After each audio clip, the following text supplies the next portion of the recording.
Ganyan talaga yung mga maldita, no, may magre-regalo. Kasi ang ugali ko, maldita na naman ako, pero maawain ako.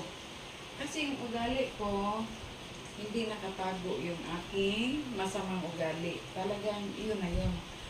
Wow! Ang ganda naman. Wow, wow. Ito pa naman ang mga type ko.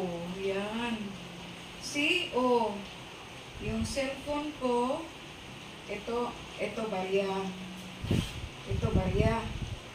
Tapos dito, basta pira-pira yan mga lahat.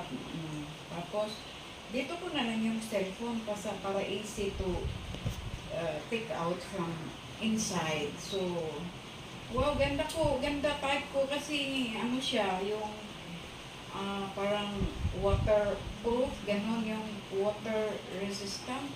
Yung hindi ba siya makuan. Tapos, ayan, oh, hindi, I will try. Close bag. Ayan. Mayroon na akong gamitin. Kasi hilig ako ng ganito. Yung mga bag ko malalaki, hindi ko nagagamit. Kasi hilig talaga ako sa ganito. Tama lang yung regalo mo, sis. Thank you. Wow, remembrance. Nako, ano na naman ibalik ko sa iyo. Size.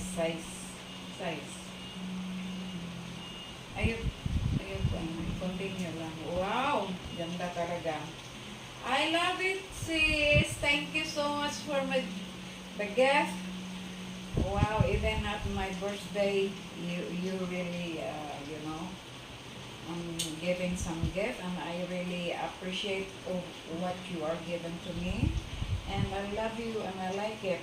Wow, talagang hindi kita makakalimutan as my best friend. I will not mention your name.